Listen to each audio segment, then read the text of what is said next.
하나님 말씀 민수기 35장 9절에서 15절까지의 말씀입니다. 민수기 35장 9절에서 15절까지의 말씀입니다. 한 절씩 교독하겠습니다. 여호와께서 또 모세에게 말씀하여 이르시되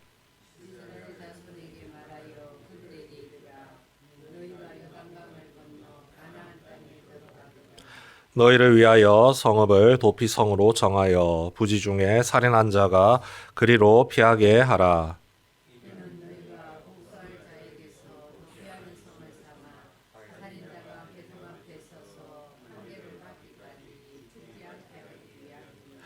너희가 줄 성읍 중에 6을 도피성이 되게 하되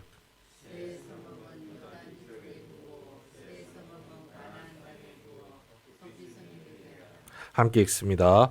이 6성읍은 이스라엘 자손과 타국인과 이스라엘 중에 거류하는 자의 도피성이 되리니 부지 중에 살인한 모든 자가 그리로 도피할 수 있으리라. 아멘. 네, 민수기의 마지막을 오늘 살핍니다.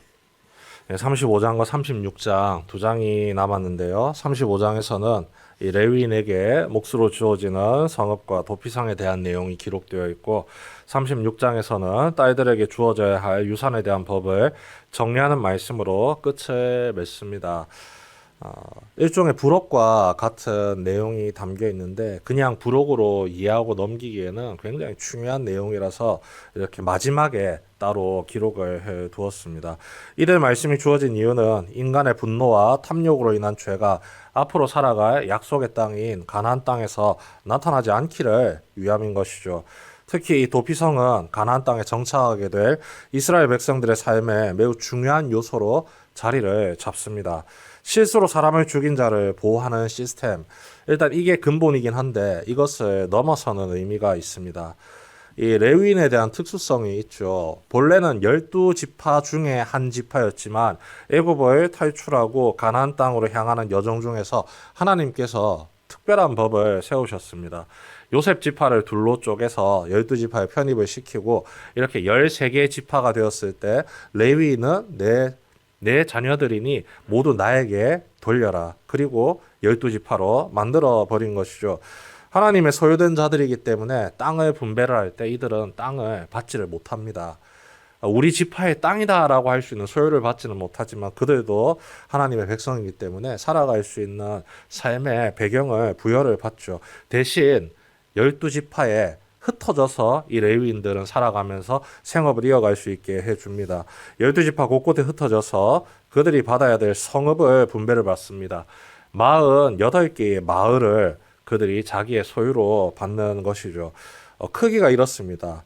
살아가야 될 사람이 사는 성읍은 가로와 세로 각각 1000규빗씩 그리고 그들이 키워야 되는 목축을 해야 되는 짐승이 이제 뜯어먹어야 될 목초지는 가로 세로 2000규빗 총 3000규빗입니다. 정사각형의 땅을 토지로 물려받는 거죠. 현대 평수로 계산을 해보니까 한 410평 정도 됩니다. 이 정도가 되면은 한 무리의 레위인이 그 땅에 살면서 충분히 자기가 먹고 살 수 있는 환경이 구성이 되죠. 물론 제사를 통해서 먹고 사는 길이 있기는 하지만 그 외에 나머지 제사를 돕는 레위인들의 몫까지 챙기기 위한 부분도 있습니다.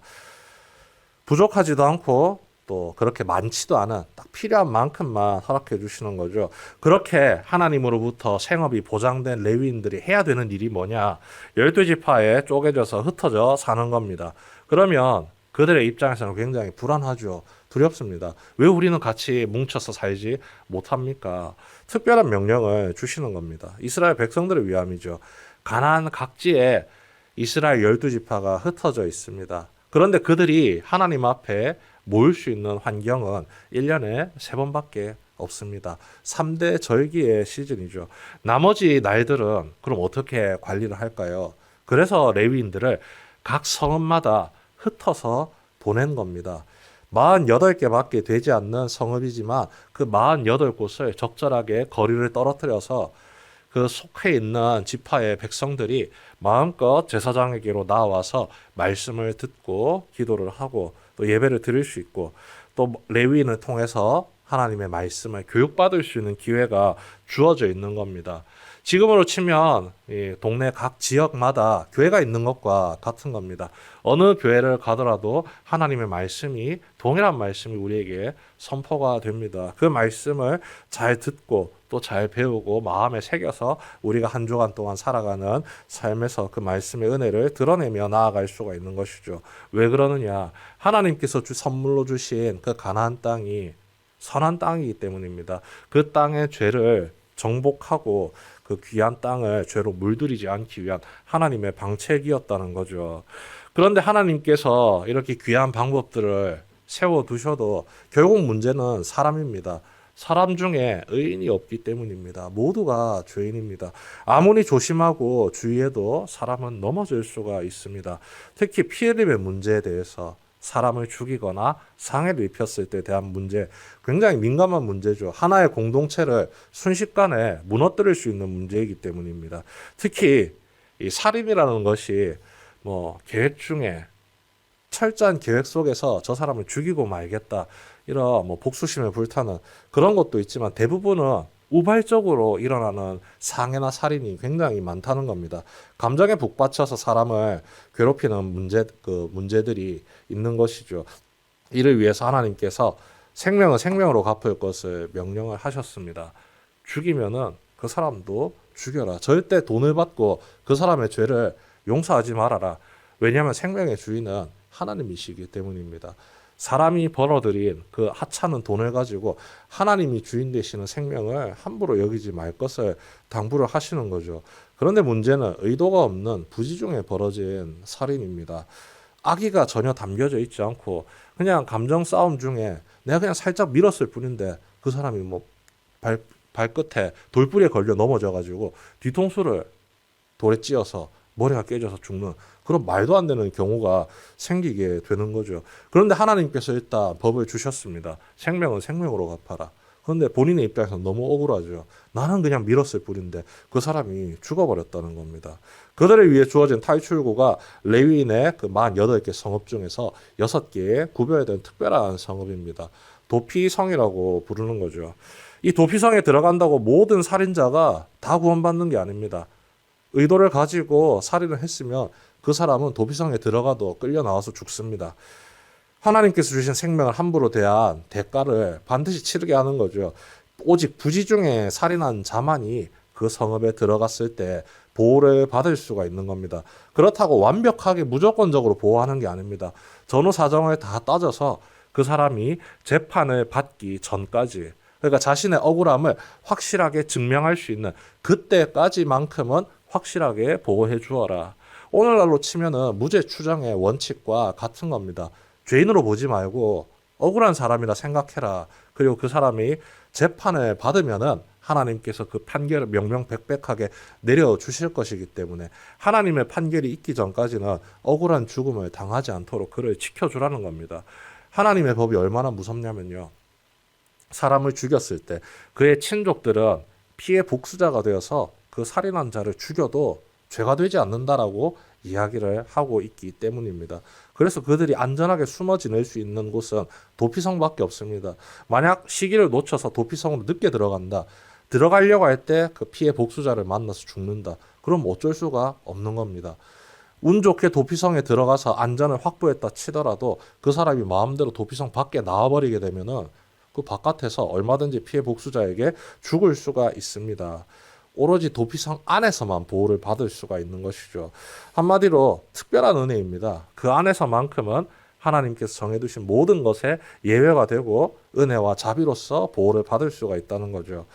그리고 이 부지중의 살인이 재판을 통해서 억울한 살인이었다. 그 사람은 살해 의도가 없었다.